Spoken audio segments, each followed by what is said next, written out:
नमस्कार माझ्या शेतकरी मित्रांनो, माझी शेती या यूट्यूब चॅनेलमध्ये आपले सर्वांचे पुन्हा एकदा स्वागत आहे। आज आपण बघणार आहे कांद्याचे बाजारभाव।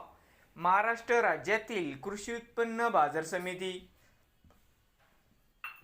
पुणे जिल्ह्यातील आजचे कांदा बाजारभाव म्हणजे दिनांक 11 ऑगस्ट 2026। सर्व शेतकऱ्यांनी हा व्हिडिओ संपूर्णपणे बघा, कुठेही स्किप करता।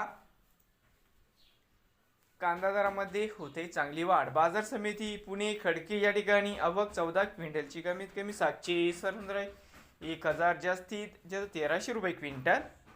बाजार समिती पुणे पिंपरी आवक 17 क्विंटलची कमीत कमी 1517, 2000 जास्तीत जास्त 2500 रुपये क्विंटल। पुणे मांजरी आवक 120 क्विंटल कमीत कमी 1317, 1800 जास्तीत जास्त 2200 रुपये क्विंटल। पुणे मोशी आवक 580 क्विंटलची कमीत कमी 1017, 1700 जास्तीत जास्त 2400 रुपये क्विंटल। बाजार समिती पुणे आवक 8770 क्विंटलची कमीत कमी 1117, 1800 जास्तीत जास्त 2700 रुपये क्विंटल। नवीन आले असाल तर माझी शेती यूट्यूब चॅनेलला सबस्क्राईब करा रोज कांद्याचे व्हिडिओ बघण्यासाठी। पुणे जिल्ह्यातील